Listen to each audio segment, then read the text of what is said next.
year ago, my life had collapsed around me. I'd worked myself into exhaustion. My father died suddenly, and my relationships were in turmoil. Little did I know at the time, out of my greatest despair was to come the greatest gift.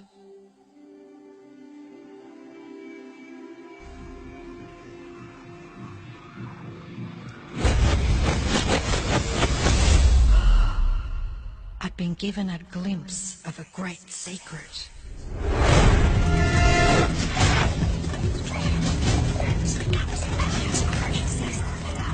I began tracing the secret back through history.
I couldn't believe all the people who knew this.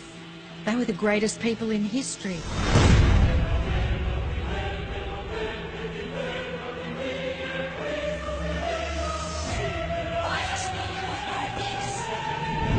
All I wanted to do was share the secret with the world. I began searching for people alive today who know the secret. One by one, they began to emerge.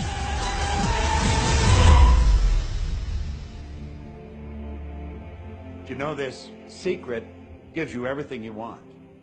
Happiness, health, and wealth. You can have, do, or be anything you want. We can have whatever it is that we choose. I don't care how big it is. What kind of a house do you want to live in? Do you want to be a millionaire? What kind of a business do you want to have? Do you want more success? What do you really want? I've seen many miracles take place in people's lives. Financial miracles, miracles of physical healing, mental healing, healing in relationships.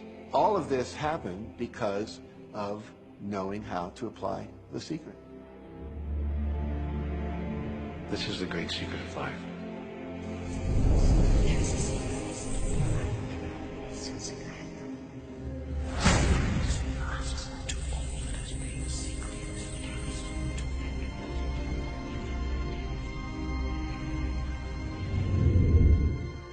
You've probably been sitting there wondering, what is the secret? I'll tell you how I have come to understand it. We all work with one infinite power. We all guide ourselves by exactly the same laws. The natural laws of the universe are so precise that we don't even have any difficulty building spaceships. We can send people to the moon, and we can time the landing with the precision of a fraction of a second. I don't care if you're in India, if you're in Australia, New Zealand, Stockholm, or London, or Toronto, or Montreal, or New York. We're all working with one power, one law. It's attraction. The secret is the law of attraction. Everything that's coming into your life, you are attracting into your life. And it's attracted to you by virtue of the images you're holding in your mind. It's what you're thinking. You see, whatever is going on in your mind, you are attracting to you. Now, wise people have always known that. You can go right back to the ancient Babylonians. They've always known this. It's a small, select group of people. Why do you think that 1% of the population earns around 96% of all the money that's being earned? Do you think that's an accident? It's no accident. It's designed that way. They understand something. They understand the secret. And you are being introduced to the secret. The simplest way for me to look at the law of attraction is if I think of myself as a magnet, and I know that a magnet will attract to it. Very basically put, the law of attraction says that like attracts like. But we're really talking at a level of thought. Our job as humans is to hold on to the thoughts of what we want, make it absolute clear in our minds what we want, and from that we start to invoke one of the greatest laws in the universe, and that's the law of attraction. You become what you think about most, but you also attract what you think about most. If you see it in here, you're going to hold it here.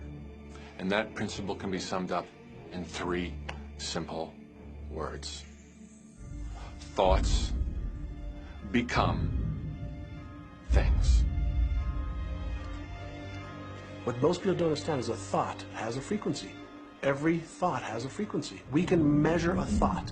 And so if you're thinking that thought over and over and over again, or if you're imagining in your mind, okay, having that brand new car, having the money that you need, building that company, finding your soulmate, if you imagine what that looks like, you're emitting that frequency on a consistent basis. Thoughts are sending out that magnetic signal that is drawing the parallel back to you.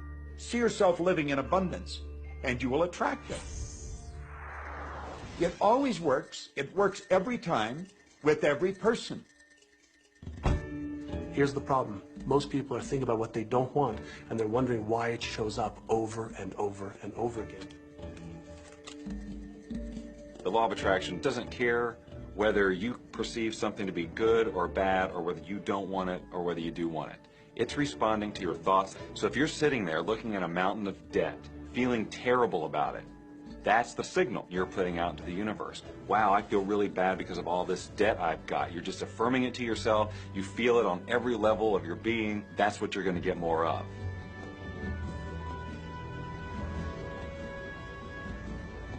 So when you're looking at that thing you want and you're saying yes to it, you're activating a thought. And the law of attraction is responding to that thought and bringing you things that match that. But when you are looking at something that you do not want and you shout no at it, you're actually not pushing it away. Instead, you're activating the very thought of what you do not want, and now law of attraction is lining those things up for you also. This is a universe that is based upon attraction. Everything is about attraction. The law of attraction is always working. Whether you believe it or understand it or not, it's always working. You might be thinking about the past or the present or the future, but whether you're remembering or observing or imagining, still in that process you are activating thought. And law of attraction, which is the most powerful law in the universe, is responding to your thought. Creation is always happening. Every time an individual has a thought or a prolonged, chronic way of thinking, they're in the creation process. Something is going to manifest out of those thoughts. Law of attraction says we'll give you whatever it is you say and focus on. And so if you're complaining about how bad it is, what you're creating is more of how bad it is. Oh, look! I copied that!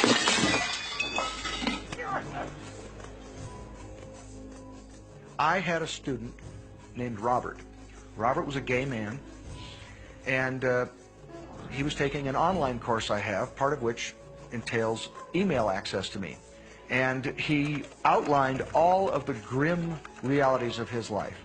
In his job, all the people ganged up on him. And it was constantly stressful because of how nasty they were with him. When he walked down the street, he said every block he was accosted by homophobic people who wanted to abuse him in some way.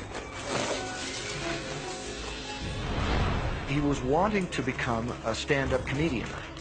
And when he went out and did a stand-up comedy job, everybody heckled him about being gay. And his whole life was one of a lot of unhappiness and misery, and it all focused around this idea of being attacked because he was gay. I began to teach him that he was focusing on what he did not want. I had directed him back to his email that he sent me and said, read it again. Look at all the things you do not want that you're telling me about. And I can tell you're very passionate about this. When you focus on something with a lot of passion, it makes it happen even faster. And then he really started taking this thing about focusing on what you want to heart. And he began really trying it. What happened within the next 6 to 8 weeks was absolutely a miracle. He said that all the people in his office that had been harassing him either transferred to another department, quit working at the company, or started totally leaving him alone, and he began to love his job. He noticed that when he was walking down the street that nobody came up to him and harassed him anymore. They just weren't there. I'm a very, very gay man. When he went and did his stand-up comedy routines, he started getting standing ovations and nobody was heckling him. His whole life changed because he changed from focusing on what he did not want, what he was afraid of, what he wanted to avoid, to focusing on what he did want. So we may be very positive in our outlook and orientation, and we tend to attract positive people and positive events and circumstances. We may be very negative in our orientation, or very angry, in which case we tend to attract negative, angry people and negative, angry circumstances. And so you end up attracting to you the predominant thoughts that you're holding in your awareness, whether those thoughts are conscious or whether they're unconscious. That's the rub. If you look very carefully when it comes to the secret and the power of our mind and the power of our intention in our daily lives, it's all around us. All we got to do is open our eyes and look. You see law of attraction evidenced in your society when you see that the one who speaks most of illness has it, when you see that the one who speaks most of prosperity has it. Law of attraction is evident everywhere around you if you are understanding what it is. It has to do with you being a magnet, attracting thought, attracting people, attracting events, attracting lifestyle. Indeed, everything that you bring into your experience, you bring because of this powerful law of attraction. I mean, I'm not talking to you from the point of view of just wishful thinking or imaginary craziness. I'm talking to you from a deeper, basic understanding. Quantum physics really begins to point to this discovery. It says that you can't have a universe without mind entering into it, that the mind is actually shaping the very thing that is being perceived. Now, if you don't understand it, doesn't mean you should reject it. You don't understand electricity, probably. First of all, no one even knows what electricity is, and yet you enjoy the benefits of it. Do you know how it works? I don't know how it works, but I do know this, that you can cook a man's dinner with electricity, and you can also cook the man. People oftentimes, when they begin to understand the great secret, become frightened of all of these negative thoughts that they have. Two things they need to be aware of. One, it has been proven now scientifically that an affirmative thought is hundreds of times more powerful than a negative thought. So that eliminates a degree of worry right there. You live in a reality where there is this buffer of time, and truly that serves you. You're really not wanting to be in an environment where your thoughts manifest immediately.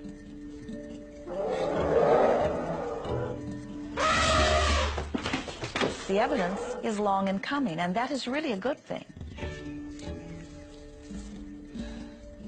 So you want to become aware of your thoughts, you want to choose your thoughts carefully, and you want to have fun with this, because you are the masterpiece of your own life.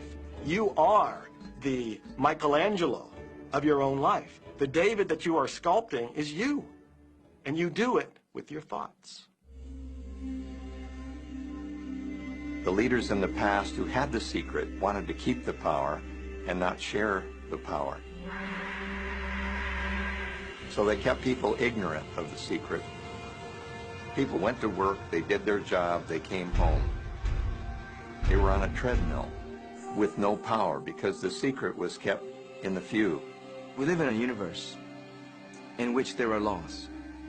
Just as there's a law of gravity, if you fall off a building, it doesn't matter whether you're a good person or a bad person, you're going to hit the ground. Everything that's around you right now in your life, including the things you're complaining about, you've attracted. Now, I know at first blush that's going to be something that you hate to hear. You know, you're going to immediately say, I didn't attract the car accident. I didn't attract this particular client. I didn't particularly attract the debt. I didn't attract whatever it happens to be that you're complaining about. And I'm here to be a little bit in your face and to say, yes, you did attract it. And this is one of the hardest concepts to get. But once you've accepted it, it's life transforming. This is part of the overall giant secret here. And most of us attract by default. We just think that we don't have any control over it. Our thoughts are on autopilot, our feelings are on autopilot, and so everything is just brought to us by default. Now, if this is your first time to hear this, it may feel like, oh, I have to now monitor my thoughts. This is going to be a lot of work. It will seem like that at first, but that's where the fun begins. We do not encourage that you try to monitor your thoughts. That will sort of make you crazy. There are so many thoughts coming to you from so many different directions about so many different subjects. That's where your emotional guidance system comes in. Your emotions, your emotional guidance system is what helps you to understand what you're thinking. So your thoughts cause your feelings. The emotions are this incredible gift that we have to let us know what we're attracting. There are only two emotions from our perspective. One feels good and one feels bad. You call them all sorts of different things, but essentially, all of those negative emotions, whether you call it guilt or anger or frustration, all feel much the same. They do not feel good. And all of those are guidance saying that which you are thinking about right now is not in line with what you are really wanting. On another level, it's called bad frequency or bad vibes or whatever you want to call it. The one that feels good, that feeling of hope or happiness or love, that good feeling, that positive emotion, is guidance saying that which you are thinking right now is in alignment with what you are wanting. So it's really so simple. It's right there. The answer is, what am I attracting right now? Well, how do you feel? I feel good. Well, good. Keep doing that. Our feelings are a feedback mechanism to us about whether we're on track or not, whether we're on course or off course. The better you feel, the more in alignment you are. The worse you feel, the more out of alignment you are. What you are doing as you are moving through the variety of your day-to-day experience is you are offering thoughts that are literally formulating your future experience. And you can tell by the way you feel if the things that you're moving toward will please you when you get there.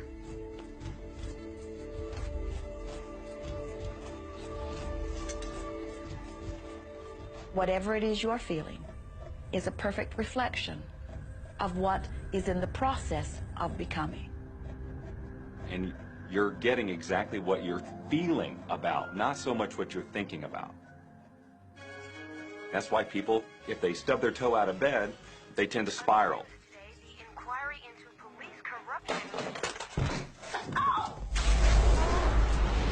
The whole day goes like that, you know. They have no clue that a simple shifting of their emotions can change their entire day and life. If you start out having a good day and you're in that particular happy feeling, as long as you don't allow something to change your mood, you're going to continue to attract, by the law of attraction, more situations, circumstances, people that sustain that happy feeling. Good days, bad days, rich get richer, poor get poorer. It's all about what these people are predominantly and continually feeling. You can begin right now to feel healthy. You can begin to feel prosperous. You can begin to feel the love that's surrounding you, even if it's not there. And what will happen is the universe will correspond to the nature of your song. The universe will correspond to the nature of that inner feeling and manifest, because that's the way you feel. So basically what you focus on with thought and feeling is what you attract into your experience, whether or not it's something you want. What you think and what you feel and what manifests is always a match. every single time, no exception. It's hard to swallow. But when we can begin to open ourselves up to that, the ramifications are awesome. It means that whatever thought has done in your life, it can be undone through a shift in your awareness.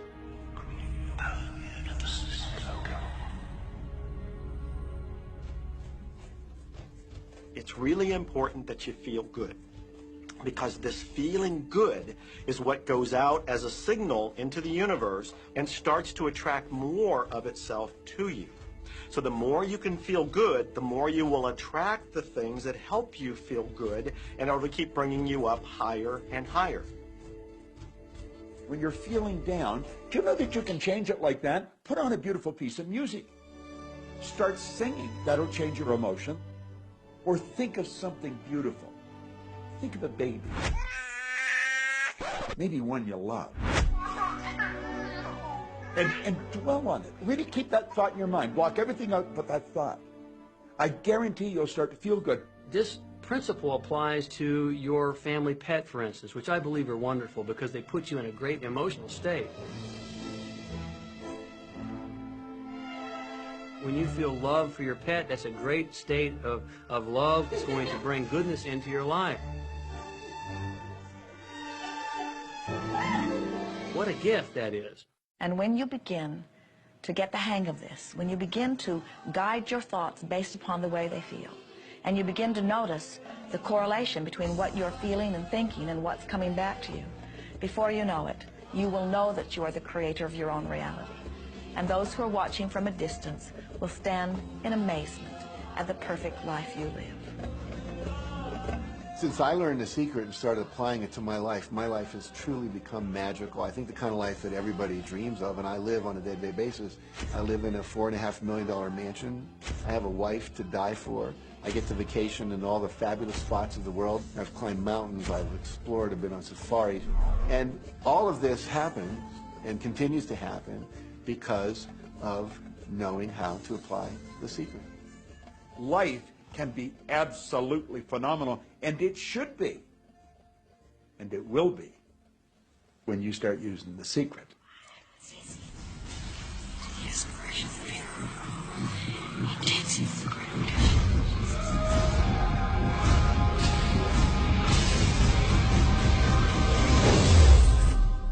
Well, a lot of people ask me what their job is in the creative process and what the job of the universe is. So let's look at that for a moment. Let's use this metaphor. If you think about Aladdin and his lamp, you've probably heard of that one. I mean, Aladdin picks up the lamp, he dusts it off, and out pops the genie.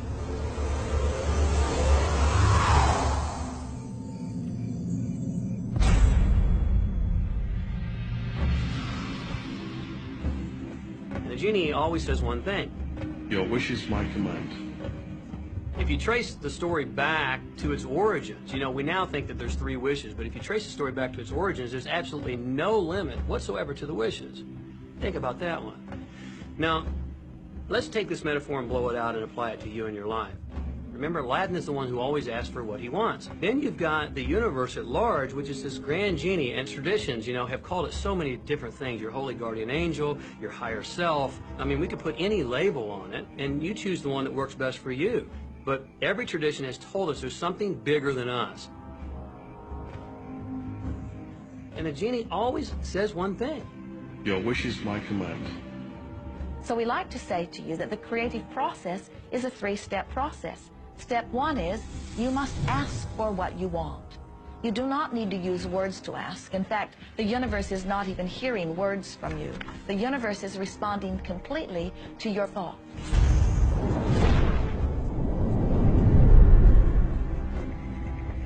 What do you really want?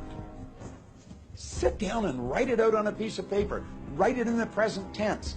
You might begin by writing, I am so happy and grateful now that, and then explain how you want your life to be in every area. And this is really fun.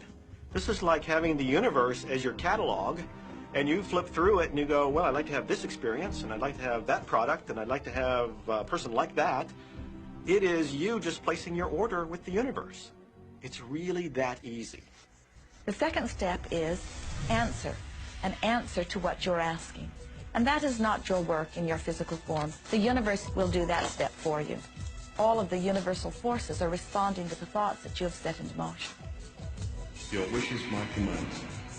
And the universe will start to rearrange itself to make it happen for you.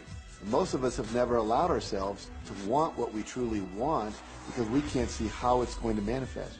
If you do just a little research, it is going to become evident to you that anyone that ever accomplished anything did not know how they were going to do it. They only knew they were going to do it. You don't need to know how it's going to come about. You don't need to know how the universe will rearrange itself. You don't know how. It'll be shown to you. You will attract the way. So then our friends say, something must be going terribly wrong because I know I am asking, so where's my stuff? And we say, you are asking. You are completing step one. You can't help but do that. The universe is answering every time, no exception. But there is another step that you must understand, and it is called step 3, which is the receiving step, which means you must bring yourself into alignment with what you're asking for. When you're in alignment with what you want, you feel wonderful. That's what enthusiasm is. That's what joy is. That's what appreciation is. That's what that feeling of passion is. But when you are feeling despair or fear or anger, those are strong indicators that you are not right now in alignment with what you're asking for.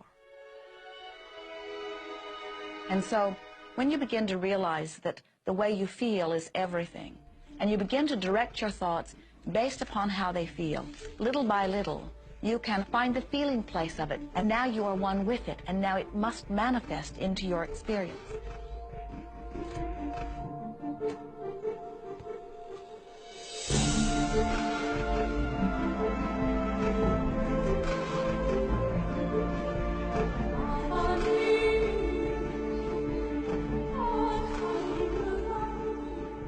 And when you turn that fantasy into a fact, you're in the position to build bigger and better fantasies. And that, my friend, is the creative process. So the law of attraction, the study and practice of the law of attraction is just figuring out what will help you generate the feelings of having it now. Go test drive that car. Go shop for that home. Get in the house. Do whatever you have to do to generate the feelings of having it now and remember them. Whatever you can do to do that will help you to literally attract it. It could be you wake up and it's just there, it's manifest. Or you might get some inspired idea of some action to take. You certainly shouldn't be going, well, I could do it this way, but man, I would hate that, because you're not on the right track if that's the case. Action will sometimes be required, but if you're really doing it in line with what the universe is trying to deliver, it's going to feel joyous, you're going to feel so alive, time will just stop, you could do it all day. The universe likes speed. Don't delay, don't second guess, don't doubt. When the opportunity's there, when the impulse is there, when the intuitive nudge from within is there, act. That's your job. And that's all you have to do. You will attract everything that you require. If it's money you need, you'll attract it. If it's people you need, you'll attract it. If it's a certain book you need, you'll attract it.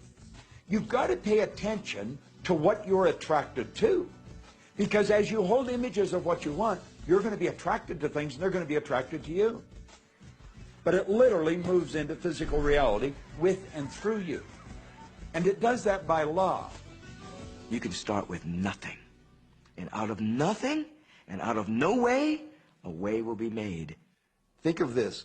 A car driving through the night, the headlights only go 100 to 200 feet forward. And you can make it all the way from California to New York driving through the dark because all you have to see is the next 200 feet. And that's how life tends to unfold before us. And if we just trust that the next 200 feet will unfold after that, and the next 200 feet will unfold after that, your life will keep unfolding, and it will eventually get you to the destination of whatever it is you truly want because you want it.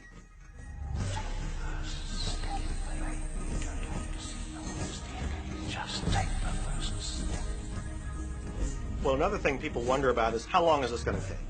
How long will it take to manifest the car, the relationship, the money, whatever it happens to be? Well, I don't have any rule book that says it's going to take you 30 minutes or 3 days or 30 days. I think it's more a matter of you being in alignment with the universe itself.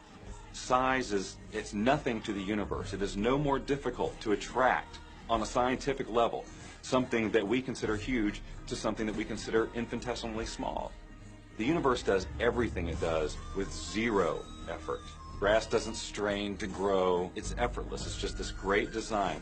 It's all about what's going on up here. It's about what we put in place, saying this is big, it's going to take some time. This is small, oh, I'll give it an hour. You know, those are our rules that we define. There are no rules according to the universe. You provide the feelings of having it now, it will respond. Some people have an easier time with little things, and so we sometimes say, well, start with something small, like a cup of coffee. Make it your intention to attract a cup of coffee today. Hold an image of talking to an old friend that you haven't seen for a long time. Somehow or another, somebody's going to start talking to you about that person. That person's going to phone you, or you'll get a letter from them. People are amazed how that I line up car parks, and I've done this right from when I first understood The Secret. And I would visualize a car space exactly where I want it, and 95% of the time it would be there for me, and I just pull straight in. 5% of the time I have to wait just a minute or two, and the person would pull out and I'd pull in. So I do that all the time.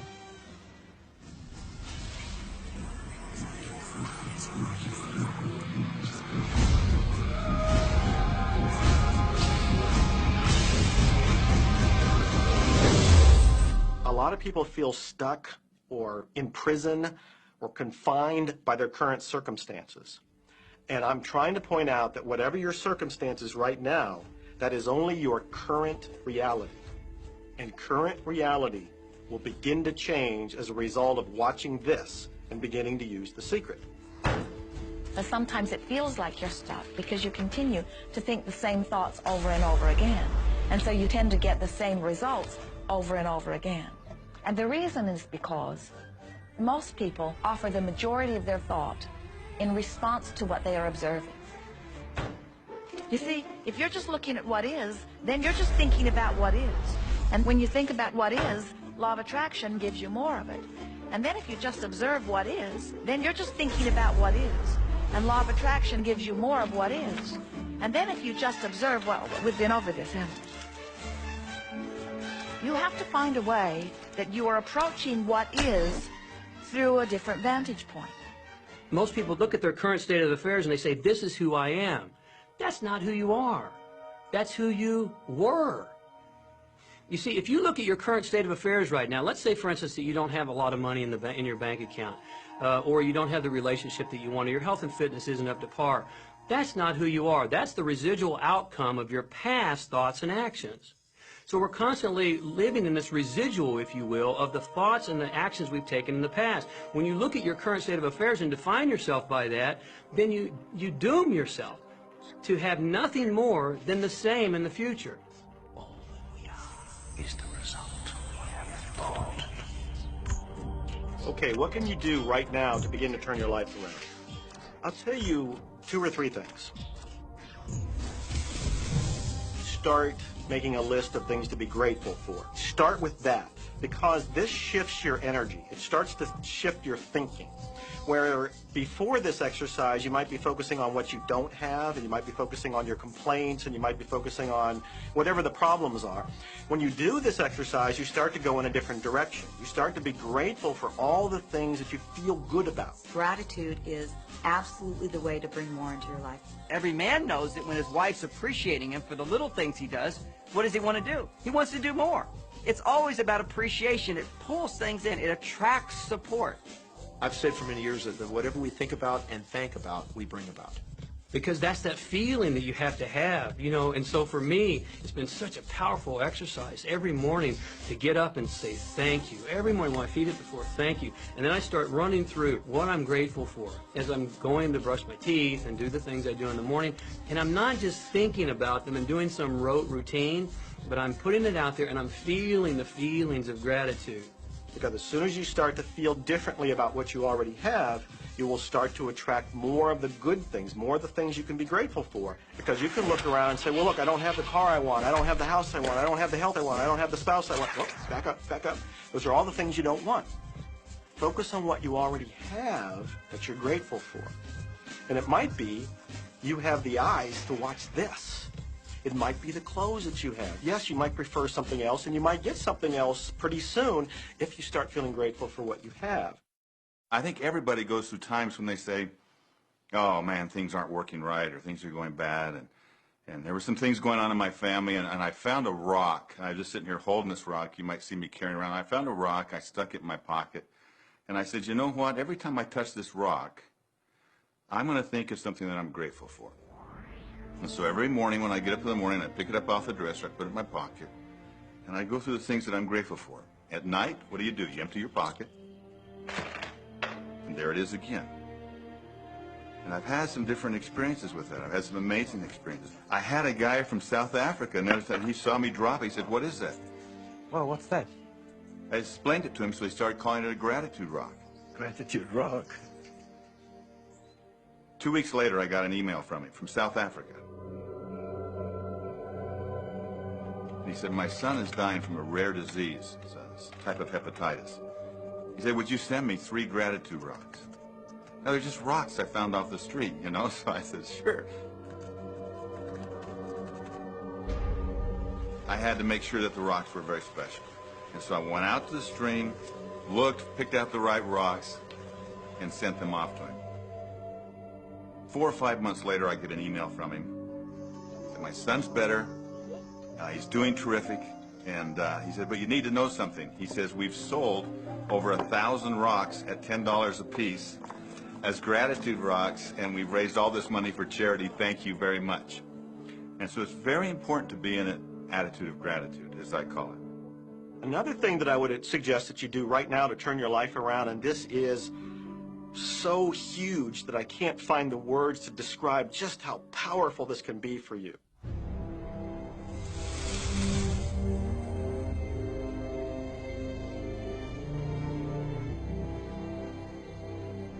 I took the visualization process from the Apollo program and instituted it during the 1980s and 90s into the Olympic program. And it was called Visual Motor Rehearsal. When you visualize, then you materialize. And the interesting thing about the mind is we took Olympic athletes and then hooked them up to sophisticated biofeedback equipment and had them run their event only in their mind. Incredibly, the same muscles fired in the same sequence when they were running the race in their mind as when they were running it on the track. How could this be? Because the mind can't distinguish whether you're really doing it or whether it's just a practice. I think if you've been there in the mind, you'll go there in the body. When you're visualizing, when you've got that picture playing out in your mind, always and only dwell upon the end result.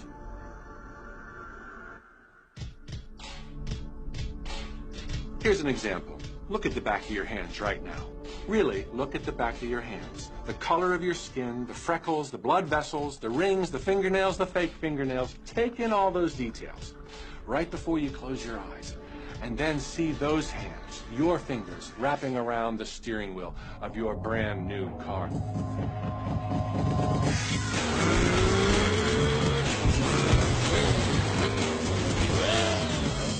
This is such a holographic experience, so real in this moment, that you don't even feel like you need the car because it feels like you already have it. It's the feeling that really creates the attraction, not just the picture or the thought. And I think for a lot of people, they think, well, if I think positive thoughts, or if I visualize having what I want, that'll be enough.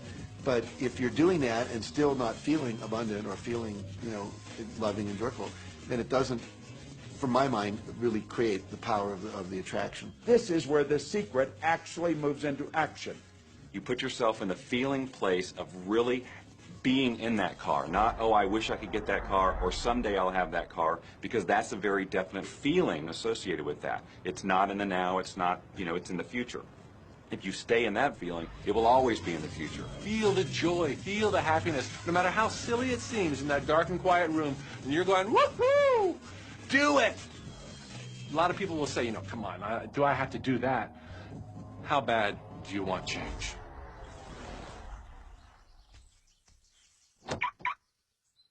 Now that feeling and that inner seeing will begin to be an open doorway through which the power of the universe will begin to express. What power I cannot say. All I know is that it exists. Our job is not to figure out the how. The how will show up out of the commitment and the belief in the what. The hows are the domain of the universe. It always knows the shortest, quickest, fastest, most harmonious way between you and your dream. If you turn it over to the universe, you will be surprised and dazzled by what is delivered to you. This is where magic and miracles happen. Well, I would say you want to do this virtually daily, but my disclaimer is this should never be a chore.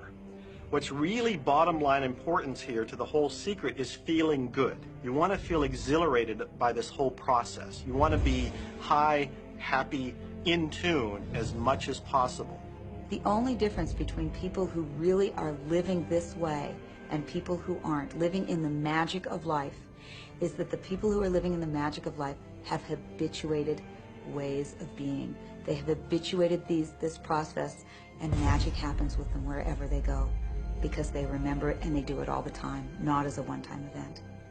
People hold that for a while, and they're really a champion at it. And they say, you know what, I'm fired up, I saw this program, and I'm going to change my life. And yet, you know, results aren't showing, and beneath the surface, it's just about ready to break through. And someone will look at the surface results and go, this stuff doesn't work. And you know what? The universe says, your wish is my command. And it goes down. You know, knowing the law of attraction, I wanted to really put it to use and to see if it was, you know, what would happen. And in 1995, I started to create something called a vision board, where I take something that I would want to achieve, or something that I want to attract, like a car or a watch or the soulmate of my dreams, and I put a picture of what I wanted up on this board called the vision board. And every day I would sit in my office and I would look up at this board and I would start to visualize. I would really get into the state of having already acquired it. And I was getting ready to move as we put all the furniture, all the boxes put into storage. And I made 3 different moves over a period of 5 years. And then I ended up in California and bought this house, renovated it for a year, and then had all the stuff brought from my former home 5 years earlier. One morning, about 7:30 in the morning, my son comes into my office, and one of the boxes that was sealed for 5 years was right at the doorstep. And my son, Keenan, was sitting on the box, banging away at the box, and I said, sweetheart, will you please stop me? I'm doing some work here. And he says, what's in the boxes, Daddy? And I said, well, honey, those are my vision boards. What's a vision board? I said, well, it's where I put all my goals up. I cut them out and I put all my goals up as something that I want to achieve in my life. And of course, at 5.5 years old, he didn't understand it. So I said, sweetie, let me just show you, because that'll be the easiest way to do it. And so I cut the box open. And when I pulled up the vision boards, there was a picture on there of a home that I was visualizing 5 years earlier. And what was shocking to me was we were living in that house, not a house like it. I had bought my dream home, renovated it, and didn't even know it. But I looked at that house, I started to cry because I was just blown away. Why are you crying? Honey, I finally understand how the law of attraction works. I finally understand the power of visualization. I finally understand everything that I've read, everything that I've worked with my whole life, the way I've built companies. It worked for my home as well. And I bought our dream home and didn't even know it.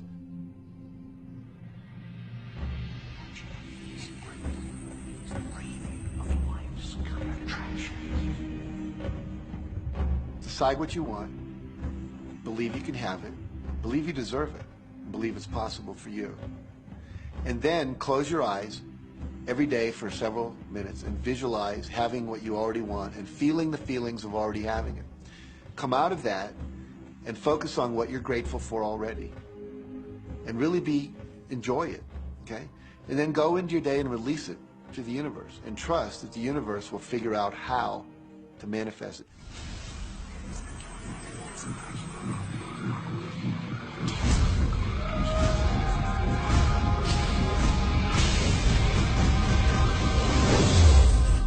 No, The Secret was definitely a real transformation for me because I grew up in a family where my dad was very negative, thought that rich people were people that had ripped everyone off, thought that anyone who had money, must have deceived somebody. And so I grew up with a lot of beliefs about money, that if you had it, it made you bad. Only evil people have money. And, money doesn't grow on trees. That was a big one. Who do you think I am, Rockefeller? That was one of his favorite phrases. So I grew up truly believing that life was difficult, that it was hard, you had to struggle. And it was only when I met W. Clement Stone that I literally began to shift my life.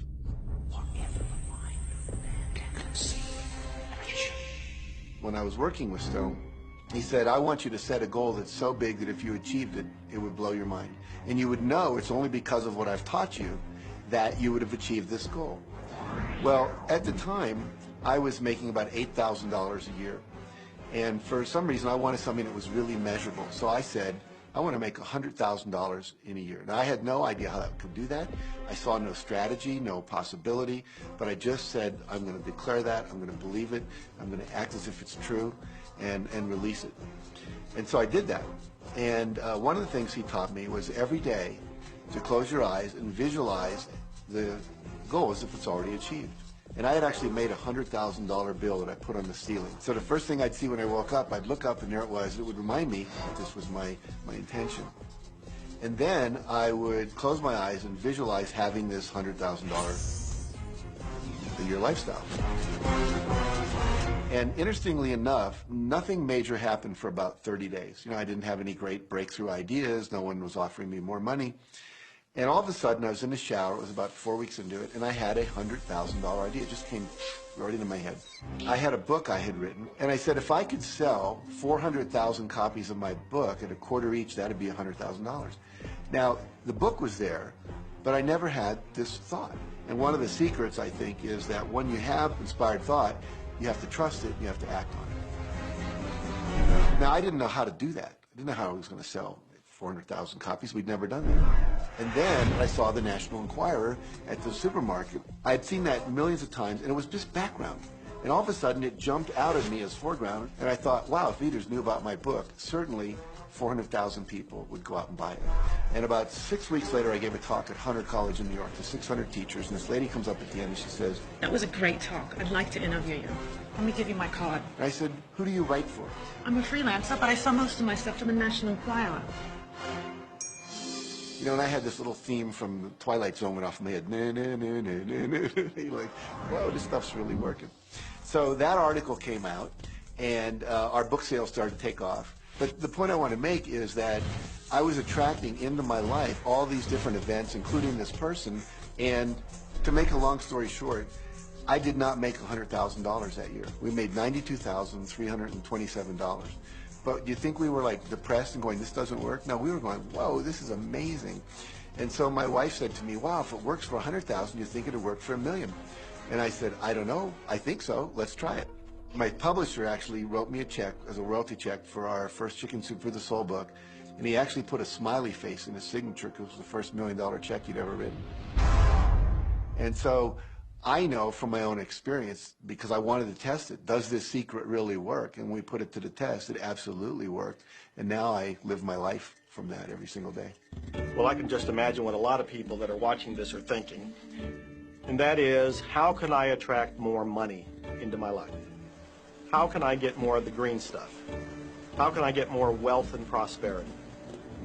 How can I, when I love my job, deal with the credit card debt that I have? And the realization that maybe there's a ceiling on the money that can come in because it's coming to me through my job.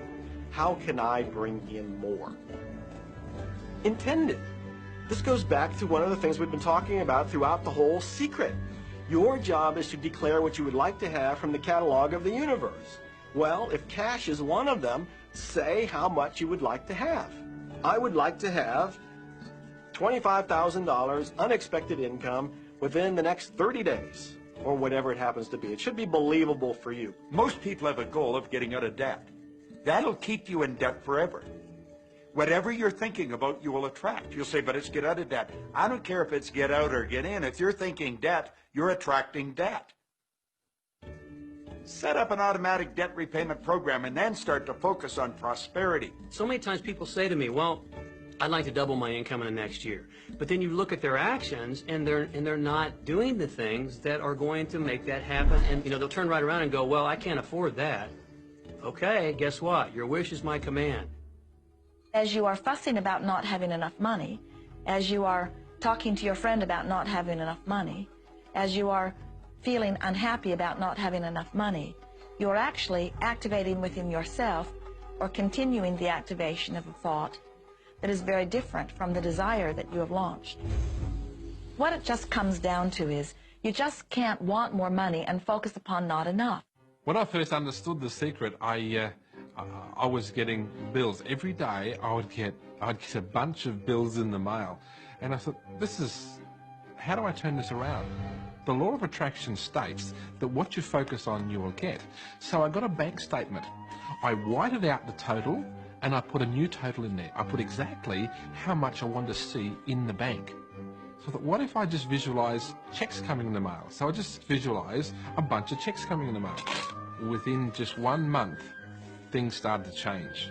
And it is amazing. Today, I just get checks in the mail. I get a few bills, but I get more checks than bills. I grew up on you have to work hard for money, you have to work hard for money. And so I replaced that with money comes easily and frequently.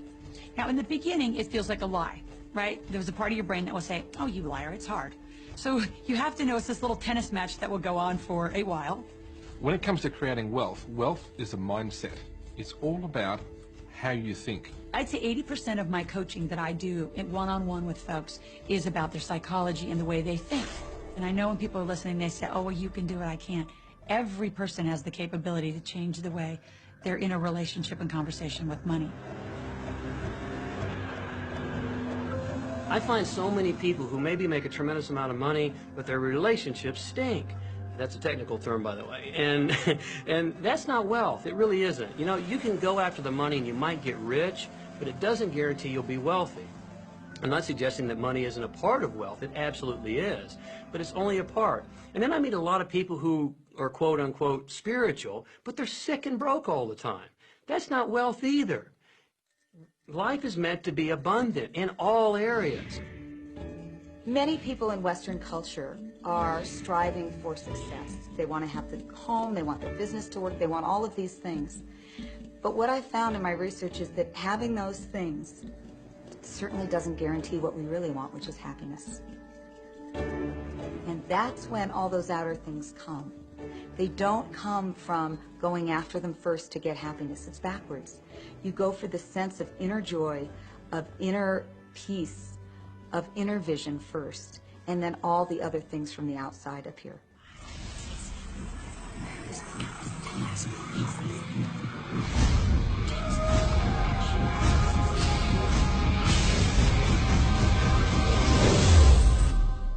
The secret means for me actually that we are creators of our universe, and that every wish of what we want to create will manifest in our life. Therefore, it's very important what you wish, what your thoughts are, what your feelings are, because it will manifest. Now, one day I went into somebody's home, and he was an art director of a very famous film producer. And in every corner, he had this beautiful image of a woman, a naked woman dressed with a fabric, kind of doing this, kind of saying, oh, I don't look at you, I don't see you, And I said, I think you have trouble in your romance. Are you a clairvoyant or something? No, but look, 7 places you have exactly that woman. But I love that kind of painting. I painted it myself. That's even worse, I said, because you put all your creation and your creativity in it. Now, he's this gorgeous-looking man. He has all these actresses around him because that's the work he does. He doesn't get romance. I said, what do you want? Well, I want to date 3 women a week. Okay, paint yourself with 3 women and hang it in every corner.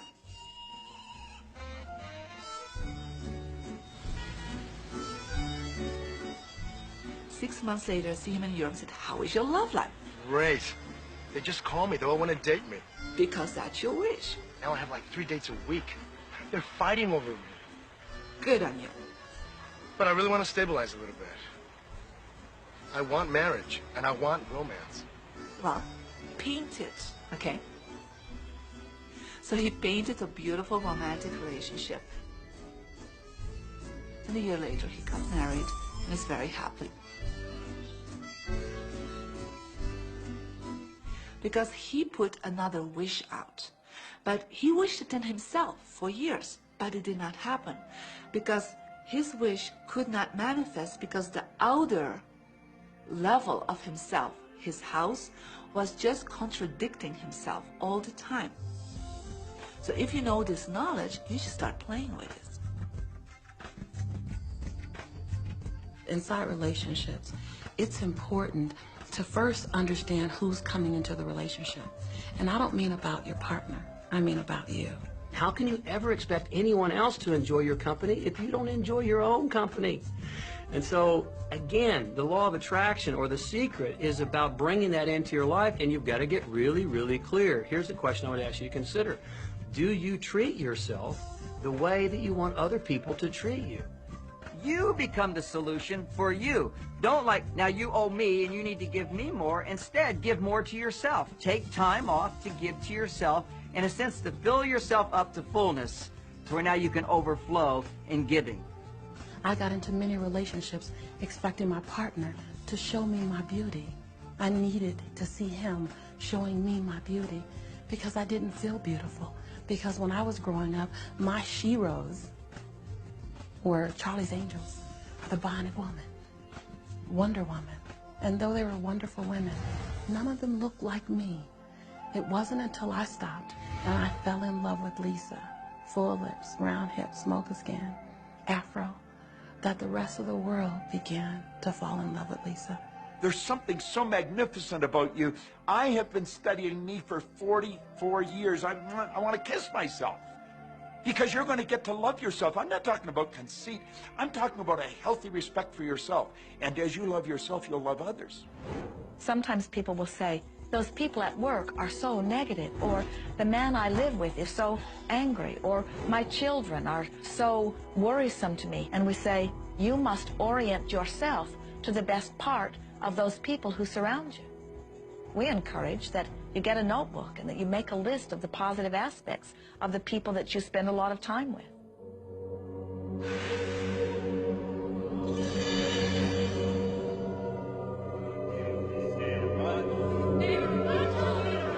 There could be someone that you have a terrible experience with, a terrible relationship with. And in the privacy of your own mind, and with quite a bit of work, we will admit, as you focus upon things that you like most, those people will become that mostly to you. And even though you cannot create in their reality, if they are in a mood or an attitude that doesn't match the mood or an attitude that you have about them, they'll zig while you zag.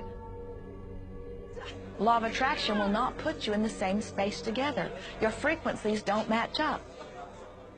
If you knew your potential to feel good, you would ask no one to be different so that you can feel good. You would free yourself of all of that cumbersome impossibility of needing to control the world, or control your mate, or control your child. You are the only one who creates your reality. For no one else can think for you. No one else can do it. It is only you. Every bit of it you.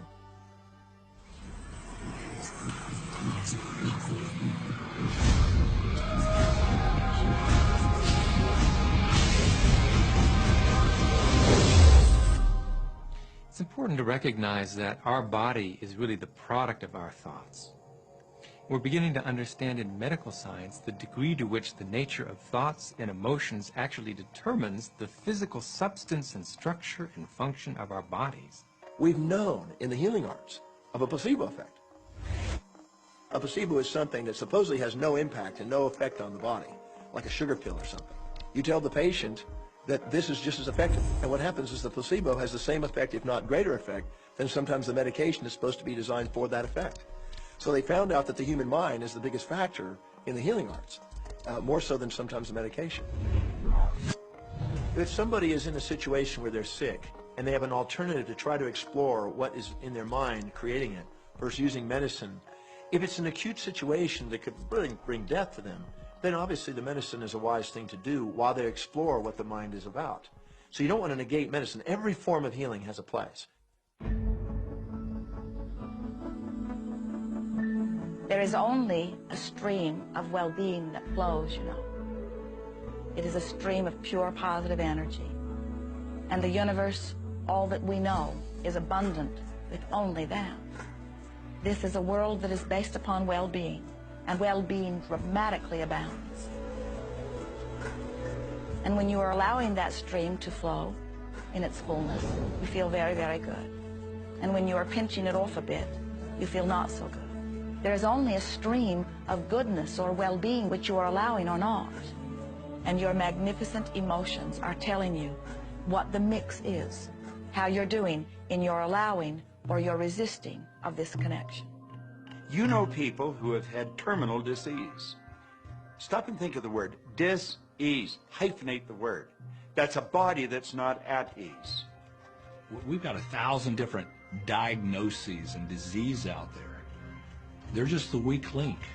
They're all the result of one thing: stress. And you put enough stress on the chain, you put enough stress on the system, and one of the links breaks. Our physiology creates disease to give us feedback, to let us know we have an imbalanced perspective and we're not loving and we're not grateful. So the body's signs and symptoms are not something terrible. The question that's frequently asked is when a person has manifested a disease in their body temple or some kind of discomfort in their life, through the power of right thinking, can it be turned around? And the answer is absolutely yes. On November 23rd, I was diagnosed with breast cancer. I truly believed in my heart, with my strong faith, that I was already healed. During the day, all day long, I would just say, thank you for my healing. On and on and on I went, thank you for my healing. I believed in my heart I was healed. I saw myself as if cancer was never in my body. One of the things I did to heal myself was to watch very funny movies. That's all we would do, is just laugh, laugh, laugh. We couldn't afford to put any stress in my life because we knew stress was one of the worst things you can do while you're trying to heal yourself. From the time I was diagnosed, which was November 23rd, to the time I was healed totally was approximately 3 months. And that's without radiation and chemotherapy. Well, we come with a basic program. It's called self-healing. You get a wound, it grows back together. You get a bacterial infection, the immune system comes and takes care of those bacteria and heals it up. The immune system is made to heal itself. Dis-ease cannot live in a body that's in a healthy emotional state. Your body is casting off millions of cells every second, and it's creating millions of new cells. In fact, literally, parts of our body are replaced every day. Other parts take a few months, other parts a couple of years. But within a few years, we have a brand new physical body. If you have a disease and you're focusing on it and you're talking to people about it, you're going to create more diseased cells. See yourself living in a perfectly healthy body. Let the doctor look after the disease. Can you feel the difference between having painful arthritis in your hips and feeling fearful about it, or having painful arthritis in your hips and feeling hopeful about it? The difference between fearful and hopeful is the difference between recovery or not. Happier thoughts lead to essentially a happier biochemistry, a happier, healthier body. Negative thoughts, stress, have been shown to seriously degrade the body and the functioning of the brain, because it's our thoughts and emotions that are continuously reassembling, reorganizing, recreating our body. Remove physiological stress from the body, and the body does what it was designed to do. It heals itself. I've seen kidneys regenerated. I've seen cancer dissolved. I've seen eyesight improve and come back. I always say that incurable means curable from within. You can change your life and you can heal yourself.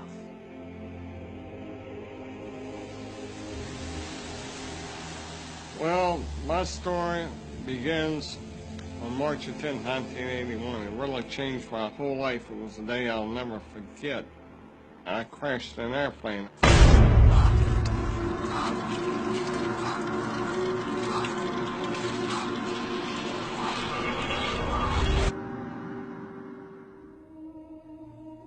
I ended up in the hospital completely paralyzed. My spinal cord was crushed. I broke the first and second cervical vertebrae. My swallowing reflex was destroyed. I couldn't eat or drink. My diaphragm was destroyed. I couldn't breathe. All I could do was blink my eyes. The doctors, of course, said all my life I'd be a vegetable. All I'd do is blink my eyes the rest of my life. That's the picture they saw of me, but it didn't matter what they thought. The main thing was what I thought.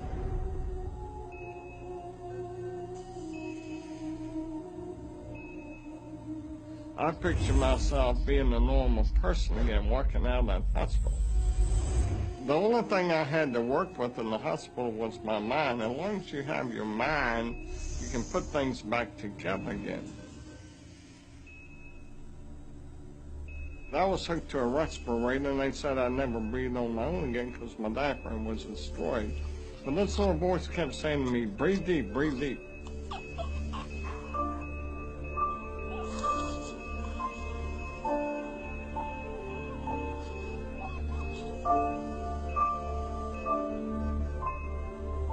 Finally, I was weaned from it. They were at a loss for an explanation.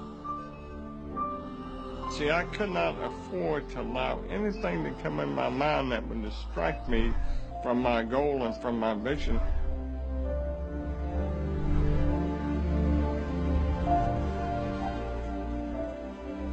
Well, I set a goal to walk out of the hospital on Christmas. That was my goal.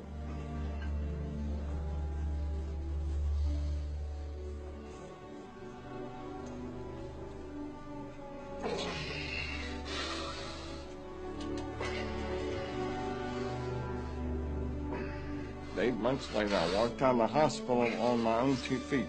They said it couldn't be done. That's a day I will never forget. For people that are sitting out there right now watching this program that are hurting, if I wanted to sum up my life and sum up for people what they can do in life, I would sum it up this way in 6 words. Man becomes what he thinks about.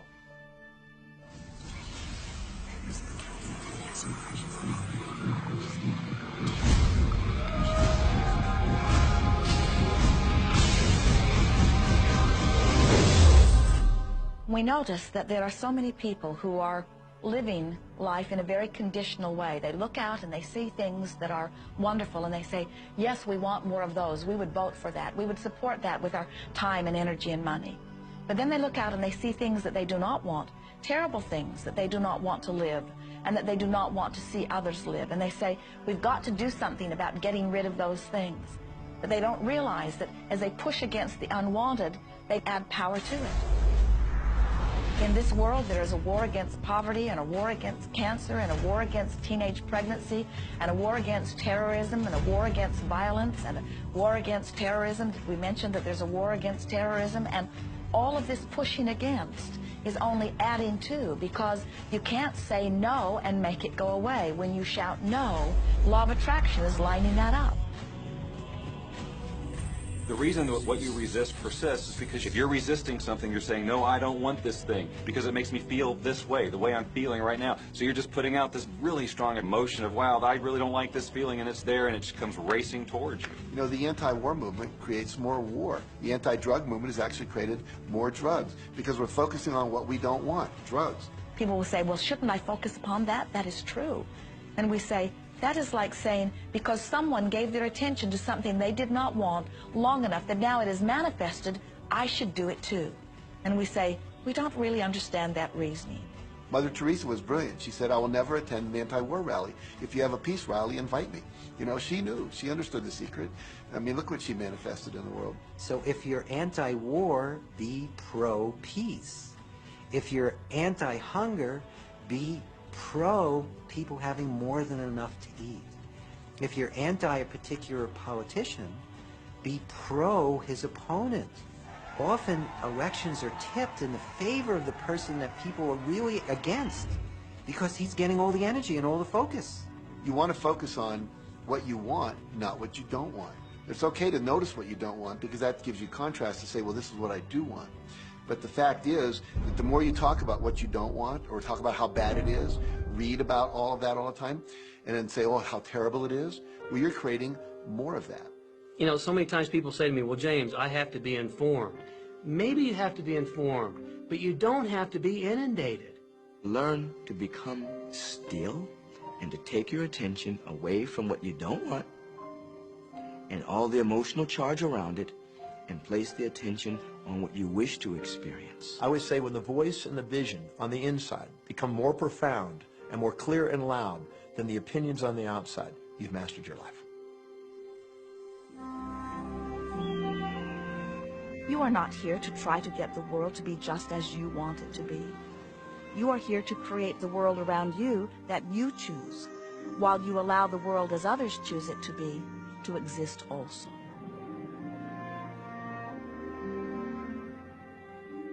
One of the questions I get almost all the time, and it's probably on somebody's mind right now if it's not on yours, and that's the idea that, well, if everybody uses The Secret and they all treat the universe like a catalog, aren't we going to run out of stuff? Won't everybody just make a run for it and bust the bank? What's beautiful about the teaching of the Great Secret is that there's more than enough to go around for everyone. There is a lie that acts like a virus within the mind of humanity. And that lie is there's not enough good to go around. There's lack, and there's limitation, and there's just not enough. That lie has people living in fear, greed, stinginess, and those thoughts of fear, greed, stinginess, and lack become their experience. So the world has taken a nightmare pill. Now the truth is, there's more than enough good to go around. There's more than enough creative ideas. There's more than enough power. There's more than enough love. There's more than enough joy. All of this begins to come through a mind that is aware of its own infinite nature. Every great teacher who's ever walked the planet has told us that life was meant to be abundant. And so just when we think that resources are dwindling, we find new resources to achieve the same things. And so even though we say we have lack, it's because we don't open up our vision and see all of what's around us. You know, when everybody starts to live from their heart and go for what they want, they don't go for the same things. That's the beauty of this. We don't all want BMWs. We don't all want the same person. We don't all want the same experiences. We don't all want the same clothing. We don't all want fill in the blank. There's enough for everyone. If you believe it, if you can see it, if you act from it, it will show up for you. That's the truth. So let the variety of your reality thrill you as you get to choose from among it those things that you're wanting. And when you see something that you want in your experience, think about it. Find the feeling place of it. Get inside of it. Talk about it and write it down. Write a script about it. Make it your reality by becoming a match to it. And when you see those things that you're not wanting in your experience, do not talk about them. Don't write about them. Don't join groups that worry about them. Don't push against them. Do your best to ignore them. Remove your attention from the things that you do not want, while you give your undivided attention to the things that you do want. Most of the leaders in the past missed the great part of the secret, which is empowering and sharing with others. This is the best time to have ever been alive in history. It's the first time we've ever had the power to gain knowledge at our fingertips.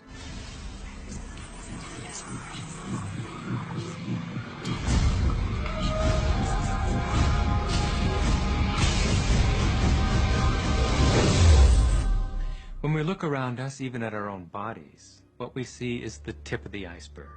Think of this for a moment. Take your hand and look at it. Now, your hand looks solid, but it's really not. If you put it under a proper microscope, you'd see a mass of energy vibrating. Everything is made up of the exact same thing, whether it's your hand, whether it's the ocean, or whether it's a star. Everything is energy. And let me help you understand that just a little bit.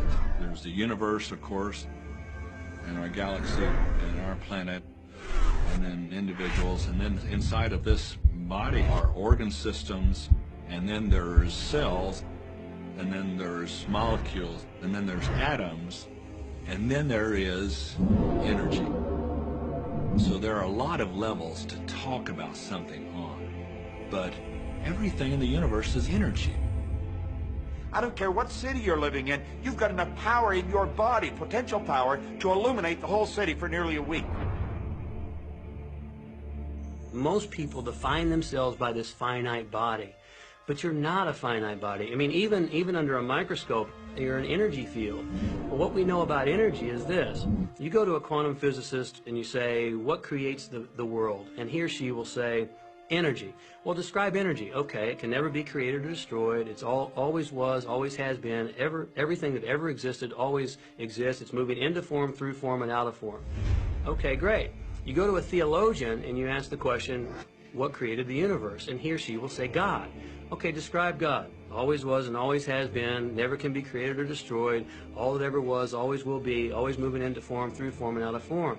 You see, it's the same description, just different terminology. And so if you think you're this meat suit running around, think again. You're a spiritual being. You're an energy field operating in a larger energy field. We're all connected. We just don't see it. There isn't an out there and an in here. Everything in the universe is connected. It's just one energy field. You are extensions of source energy. And you are here in these magnificent bodies, but your bodies have distracted you, for the most part, from who you really are. You are source energy. You are eternal beings. You are God force. You are that which you call God. Scripturally, we could say that we are the image and the likeness of God. We could say we are another way that the universe is becoming conscious of itself. We could say that we are the infinite field of unfolding possibility. All of that would be true. Every great tradition has told you that you were created in the image and the likeness of the creative source. That means that you have God potential and power to create your world, and you are. You are.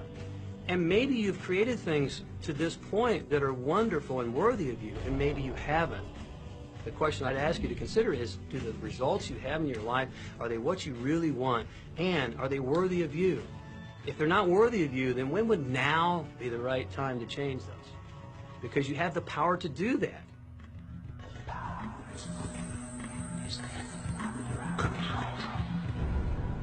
You know, a lot of people feel like they're victims in life, and they'll often point to past events, perhaps growing up with an abusive parent or in a dysfunctional family. And I would add as a parenthesis here that most psychologists believe that about 85% of families are dysfunctional. So it's like all of a sudden you're not so unique. My parents were alcoholics, my dad abused me, my mother divorced him when I was 6. From the age of 13 to 18, I was involved in street gangs. I had a severe motorcycle accident. I was homeless at one point in Dallas. I lived in poverty for 15 years in Houston. When I was a child, I had learning difficulties, and I was considered learning disabled, and I was told I would never read, write, or communicate, never amount to anything, not go very far in life. I mean, that's almost everybody's story in some form or not. So that's just called so what. The real what is, what are you going to do now? What do you choose now? Because you can either keep focusing on that or you can focus on what you want. And when people start focusing on what they want, what they don't want falls away. And that part expands and the other part disappears. We are wanting you to come to the place where you're beginning to offer your thought deliberately, where you're guiding your thoughts on purpose, where you are the creator of your own experience because you are the manager of your own thought. The beautiful thing about the law of attraction is that you can begin where you are, and you can begin to think, real thinking, and you can begin to generate within yourself a feeling tone of harmony and happiness. The law will begin to respond to that. So now you start to have different beliefs, like there is more than enough in the universe, or you have the belief that everything goes right for me. Or you have the belief that I'm not getting older, I'm getting younger. We can create it the way we want it by using the law of attraction. And you can break yourself free from your hereditary patterns, cultural codes, social beliefs, and prove once and for all that the power within you is greater than the power that's in the world. Some of you may be thinking, well, that's very nice, but I can't do that, or she won't let me do that, or he'll never let me do that, or I haven't got enough money to do that, or I'm not strong enough to do that, or I'm not rich enough to do that, I'm not. Every single I'm not is a creation. When you can, you are right. Are there any limits to this? Absolutely. Are unlimited beings. We have no ceiling. The capabilities and the talents and the gifts and the power that is within every single individual on this planet is unlimited.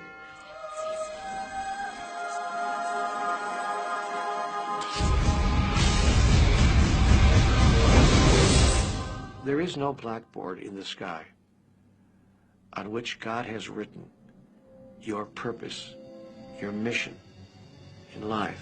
There's no blackboard in the sky that says Neil Donald Walsch, a handsome guy who lived in the first part of the 21st century, who, colon, then there's a blank, you know, and all I have to do to really understand what I'm doing here, why I'm here, is to find that blackboard and find out what God really has in mind for me. But the blackboard doesn't exist. So your purpose is what you say it is. Your mission is the mission you give yourself. Your life will be what you create it as, and no one will stand in judgment of it, now or ever. It took a lot of years for me to get this, because I grew up very much with this idea that, you know, there was something I was supposed to do, and if I wasn't doing it, I was like, God wouldn't be happy with me, you know?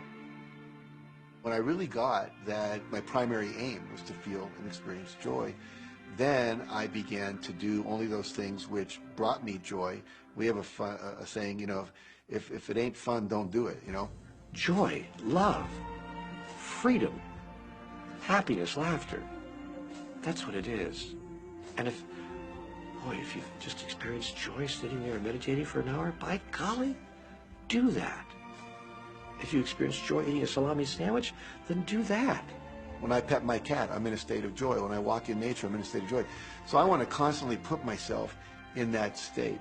And when I do that, then all I have to do is have the intention of what I want, and what I want manifest. So inner happiness actually is the fuel of success. Anything that makes you feel good is always going to be drawing in more. You are listening to this right now. It's you that drew this into your life. It's your choice whether you want to take it and utilize it. If it feels good, if it doesn't feel good, then you know, let it go. Find something that feels good, that resonates with your heart.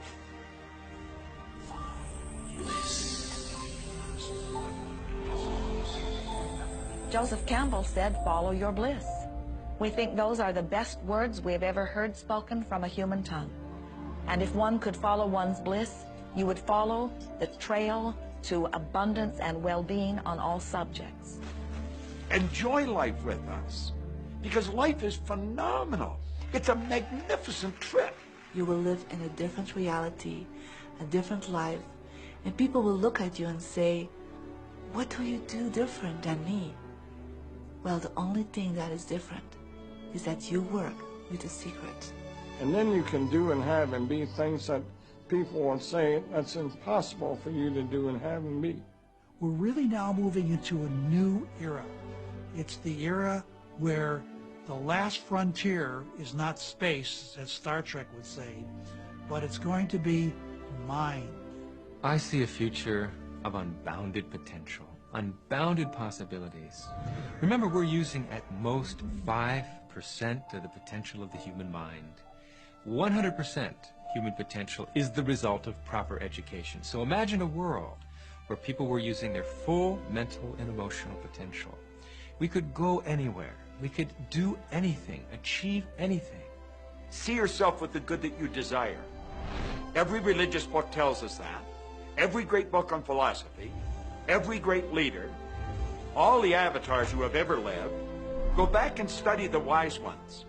Many of them have been presented to you in this program. You know what? They all understood one thing. They understood the secret. Now you understand it. And the more you use it, the more you'll understand it. You may be feeling that it would be easier to be hearing these words if they had come to you the first day of your experience upon this earth. And if we were talking to you on your first day of physical life experience, we would say to you, welcome to planet Earth.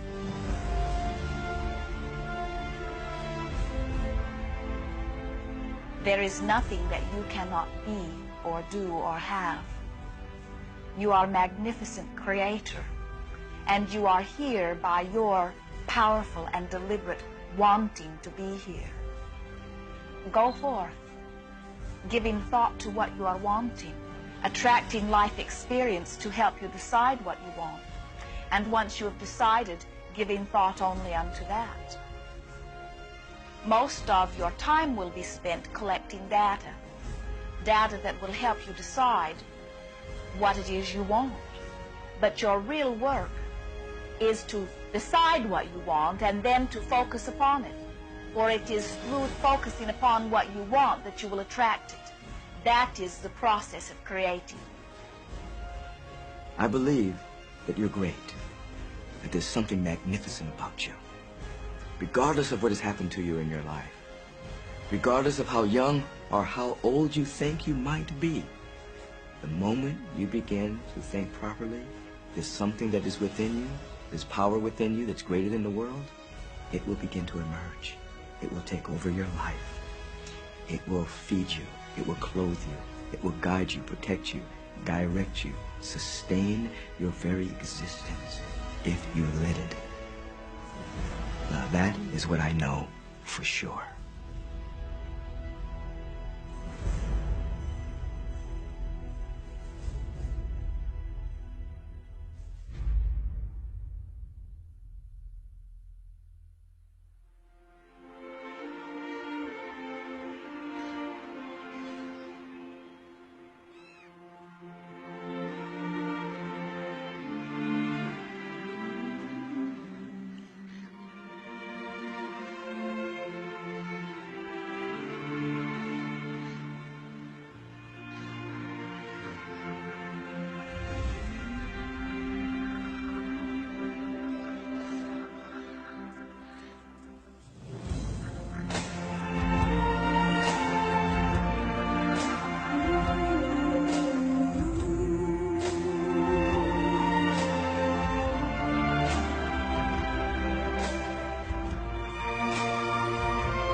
About this. Have fun with it. There is nothing you are supposed to do, only that which you want to do.